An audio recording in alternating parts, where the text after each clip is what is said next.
नमस्कार। आकाशवाणी जयपुर अजमेर से प्रस्तुत हैं प्रादेशिक समाचार।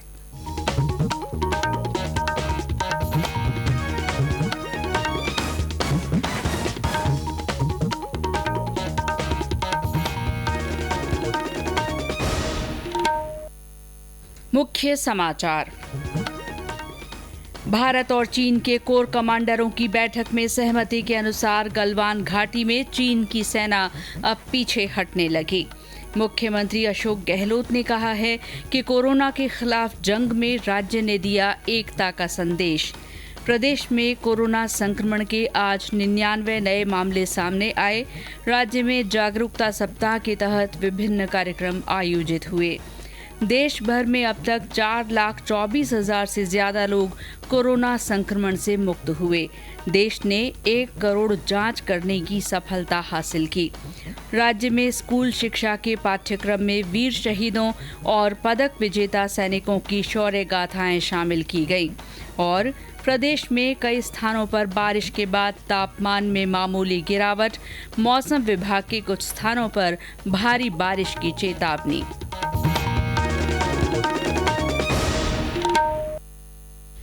समाचारों के साथ मैं शीला चावला और अब समाचार विस्तार से। चीन और भारत के कोर कमांडरों की बैठक में हुई सहमति के अनुसार गलवान घाटी में चीन की सेना अब पीछे हटने लगी है। सेना के सूत्रों ने बताया कि चीनी सेनाओं को पेट्रोलिंग पॉइंट 14 से टेंट और अन्य ढांचों को हटाते हुए देखा गया। हमारे संवाददाता ने बताया कि चीनी सेना के वाहनों की वापसी general area, Galwan, hot spring और गोगरा में देखी गई।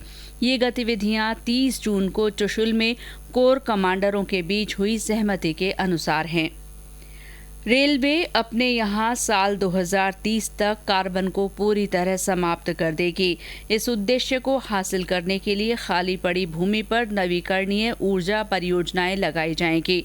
रेलवे ने कई सौर ऊर्जा परियोजनाओं से बिजली खरीदने की शुरुआत भी कर दी है।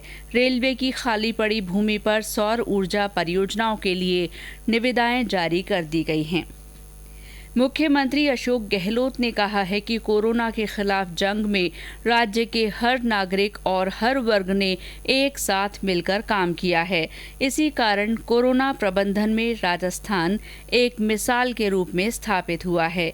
मुख्यमंत्री ने आज 196 नगर निकायों के 1600 से ज्यादा प्रतिनिधियों से वीडियो कॉन्फ्रेंस के माध्यम से संवाद किया।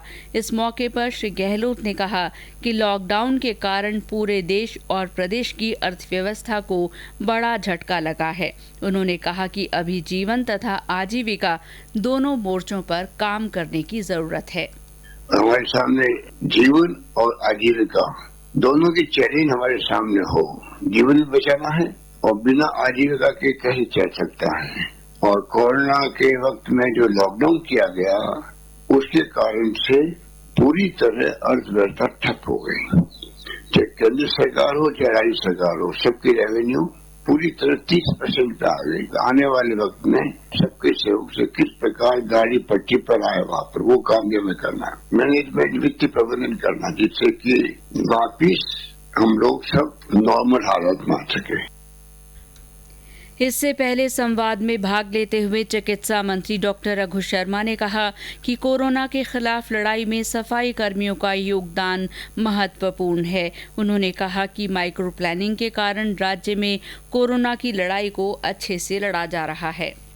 प्रदेश में कोरोना संक्रमित मरीजों के ठीक होने की तादाद में लगातार बढ़ोतरी हो रही है। राज्य में अब तक 20,263 संक्रमितों में से 15,968 मरीज स्वस्थ हो चुके हैं।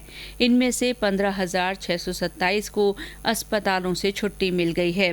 स्वास्थ्य विभाग के अनुसार आज राज्य में संक्रमण के 99 नए मामले सामने आए हैं।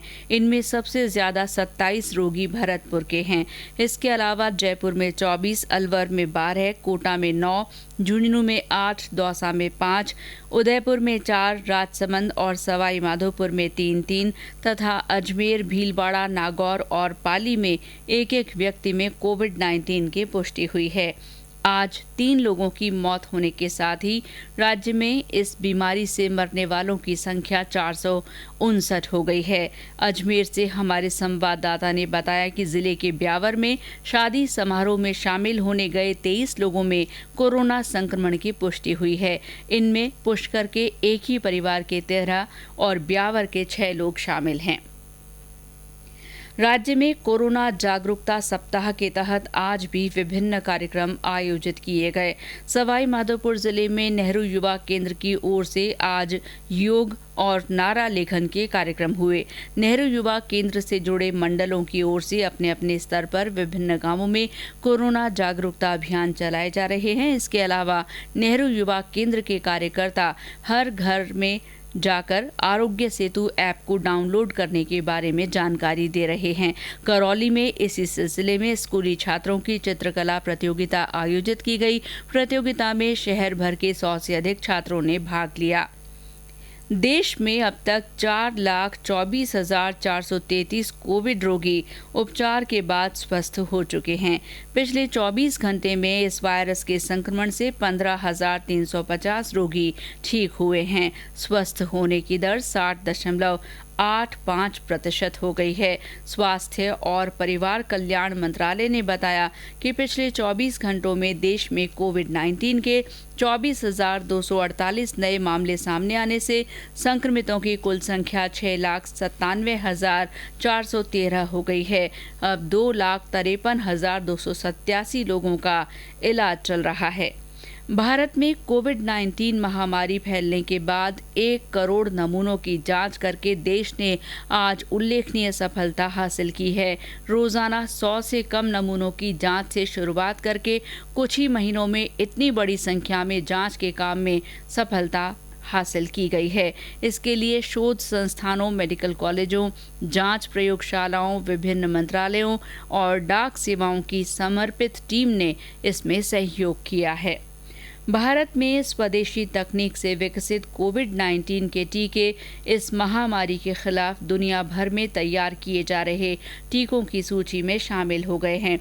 विज्ञान और प्रौद्योगिकी मंत्री डॉक्टर हर्षवर्धन ने कहा है कि भारत बायोटेक द्वारा निर्मित कोवैक्सीन टीके और जायडस कैडिला द्वारा विकसित जाइकोव डी टीके से काफी उम्मीदें की जा रही हैं। शिक्षा राज्य मंत्री गोविंद सिंह डोटासरा ने कहा है कि राज्य सरकार ने इस बार 9वीं कक्षा के पाठ्यक्रम में राजस्थान के वीर शहीदों और पदक विजेता सैनिकों की शौर्य गाथाएं तथा कवि प्रदीप की रचनाओं को शामिल किया है। इससे विद्यार्थियों में राष्ट्र प्रेम की भावना जागृत होगी। राजस्थान के जो शहीद हैं या जो पदक विजेता हैं, उनकी शौर्य गाथा, उनकी जो उपलब्धियां हैं, उनके बारे में हमने लिखने का काम किया। पाठ्य पुस्तक में हमने अध्याय जोड़ा है और जो शौर्य हमारे सेना के नौजवानों का है, उनकी बहादुरी के किस्से हम लोग हमारी आने वाली पढ़ाएं और उससे वो प्रेरणा लेकर के राष्ट्र भावना, राष्ट्र प्रेम और राष्ट्र के प्रति उनकी जो जज्बा है वो पैदा हो, इसलिए हमने इस बार राजस्थान की पाठ्य पुस्तक कक्षा 9 में ये शामिल किया है। कवि प्रदीप ने जो जिस प्रकार से जो कविताएं लिखी हैं, जिससे हमारी राष्ट्र भावना झलकती है, पहली बार राजस्थान में कक्षा 9 की पाठ्य पुस्तकों में भी और कक्षा 5 की पाठ्य पुस्तकों में भी इसको शामिल किया गया है। कृषि मंत्री लालचंद कटारिया ने आज जयपुर में दुर्गापुरा कृषि अनुसंधान केंद्र से प्रचार वाहनों को हरी झंडी दिखाकर रवाना किया। इस मौके पर श्री कटारिया ने कहा कि इस साल केंद्र सरकार ने इस योजना को ऋणी किसानों के लिए स्वैच्छिक करने सहित कुछ बदलाव किए हैं। इन सब की जानकारी और योजना के प्रति आम किसान को जागरूक करने के लिए प्रचार वाहनों को रवाना किया गया है। 174 वाहन पूरे प्रदेश में घूमकर किसानों को योजना के सभी पहलुओं के बारे में बताएंगे। श्री कटारिया ने कहा कि टिड्डी नियंत्रण के लिए केंद्र और राज्य सरकार मिलकर काम कर रहे हैं। भरतपुर में आज जिला कलेक्टर नथमल डिडेल ने 4 जागरूकता रथों को हरी झंडी दिखाकर रवाना किया। उपराष्ट्रपति एम वेंकैया नायडू और प्रधानमंत्री नरेंद्र मोदी तथा कई मंत्रियों ने राष्ट्रवादी नेता डॉक्टर श्यामा प्रसाद मुखर्जी की जयंती पर भावभीनी श्रद्धांजलि अर्पित की है। श्री नायडू ने ट्वीट संदेश में कहा कि महान देशभक्त और शिक्षाविद श्यामा प्रसाद मुखर्जी ने देश की एकता संरक्षित रखने और भारत में जम्मू कश्मीर के पूर्ण एकीकरण के लिए अथक प्रयास किया। प्रधानमंत्री ने ट्वीट में कहा कि देश की प्रगति में डॉक्टर श्यामा प्रसाद मुखर्जी का अनुकरणीय योगदान रहा है। प्रधानमंत्री ने कहा कि उनके विचारों और आदर्शों से करोड़ों देशवासियों को प्रेरणा मिली है। गृह मंत्री अमित शाह ने कहा कि कश्मीर को भारत का अभिन्न अंग बनाए रखने और देश की एकता तथा अखंडता के लिए उनका समर्पण और बलिदान देशवासियों को हमेशा प्रेरित करता रहेगा। सूचना और प्रसारण मंत्री प्रकाश जावड़ेकर ने कहा कि महान राष्ट्रवादी नेता ने अपना पूरा जीवन देश की एकता और अखंडता के लिए समर्पित किया। राज्य में भारतीय प्रशासनिक और पुलिस सेवा के पिछले दिनों हुए तबादलों के बाद आज भी कई अधिकारियों ने कार्यभार ग्रहण किया। राजधानी जयपुर में संभागीय आयुक्त सोमनाथ मिश्र और जिला कलेक्टर अंतर सिंह नेहरा ने अपना कामकाज संभाल लिया।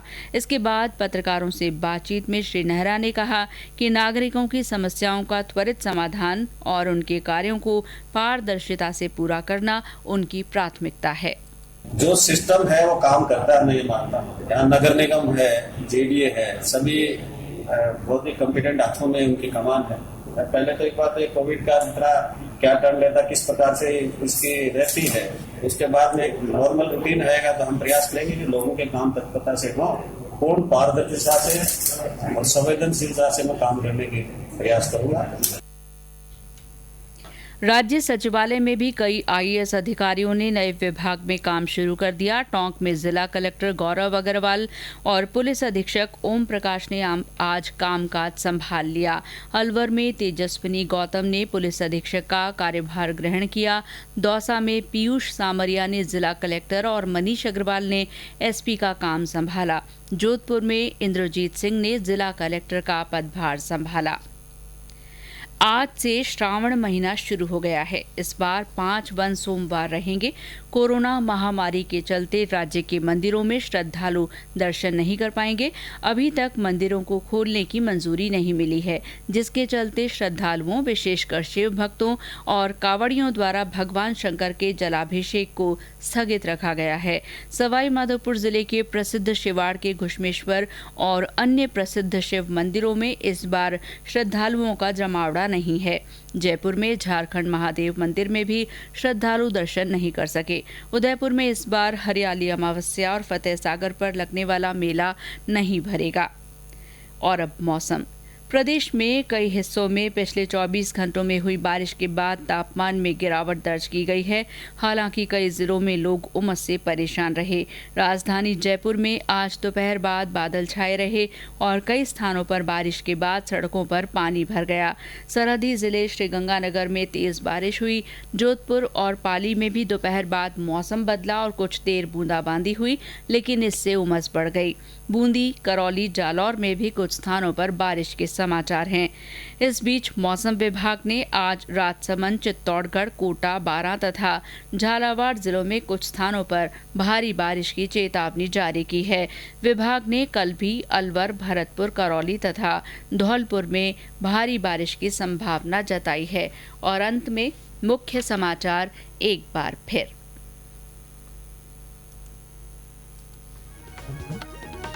भारत और चीन के कोर कमांडरों की बैठक में हुई सहमति के अनुसार गलवान घाटी में चीन की सेना अब पीछे हटने लगी है।